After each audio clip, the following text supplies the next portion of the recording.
All right, so next to me, I have 6 sub $50 CPU coolers that I'm gonna rapid fire and go through and tell you guys whether or not I recommend them, and if I do recommend them, for which CPUs. So let's go ahead and jump right into it. And the first one on our list is gonna be Old Faithful, the one that's been super popular for the last several years, and it's the Cooler Master Hyper 212 Black Edition. Of course, the Hyper 212 has been around for a long time, but this is the latest revision. As of shooting this video, this is going for about $39.99, and for me, at that price, it's a nay. It's still a good, solid performer overall. It looks really nice as well, and has a super quiet fan, but I think that there's so many good options that are substantially cheaper than this on the market right now that for me, again, it's a nay. So I'm gonna throw this aside. Next up on the list is going to be one of those options that I mentioned, and this is the Vitro V5. Goes for about $25 to $30 on Amazon at any given time, but for me, 100%, it's an absolute yay. It does have a bit of a noisy fan in my eyes, but you can tweak the fan curve and fix that issue with very minimal loss in performance. So for me, it's really not a deal breaker at all. I have no issue recommending this cooler for basically any gaming system with up to, like, say, a 3900X or 5900X or the Intel counterpart.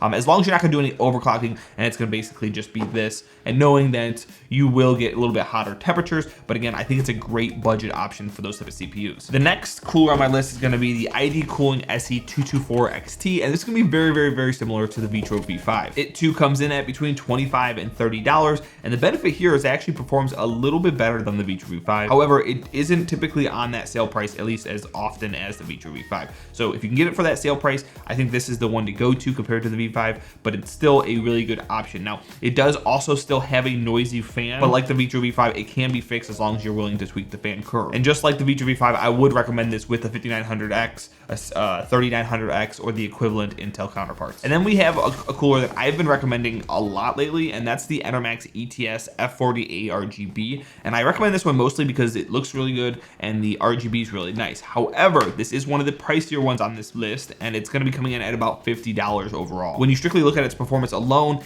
it's not there. It's not like the perfect one, but when you look at build quality, again, the RGB, the aesthetics, all that kind of stuff, along with the performance, the quietness of its fan, then I kind of understand the price at $50. And for me, since it has all that packaged in, it's really a yay for me, just because, again, you don't need to do anything. You just install it and everything is good to go. The next cooler in this group is going to be a fan favorite, something that I really like. This is the Arctic Freezer 34 Esports Duo and the non-Duo as well. We're kind of grouping them into one, even though this is the Duo version. Both versions of the cooler, whether it comes with one fan or two fans, are really good. The single fan comes in around $38, and then the dual fan comes in about $45. So both under $50 still. And the performance on this actual tower, this has one of the best designs that you can get on a CPU cooler, a budget CPU cooler as of right now. The performance of the actual tower, not the fans, is really good. It's the best performing cooler I've tested to date. I haven't gotten to like the higher end coolers yet, but again, the actual build and design of this is really top notch. Now, I did want to mention there was some discoloration in my model for the white turning a little bit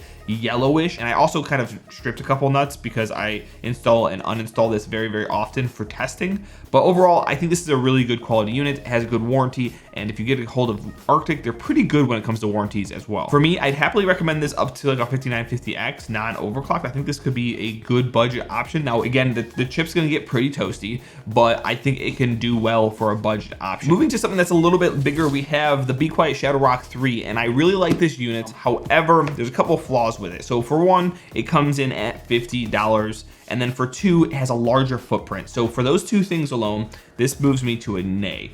I really like the design of this, and it looks really nice, and the performance is pretty decent too, both cooling performance as well as noise performance. But I think because it's a larger cooler and it also has a higher price tag, I don't think it's worth picking up over the ones I've already mentioned in this video. Now, I just think there's too many good options right now out there for this thing to be priced at $50. If it was priced at like $35, maybe $40, then maybe I'd revisit this. But for me right now, the Shadow Rock 3 is a nay. And so let me know what you guys think of my list down in the comments below. Let me know if there's any CPU coolers that you would like my opinion on as well. Thank you guys so much for swinging in today. I hope you guys have a great day. Get your naps in if you need a nap.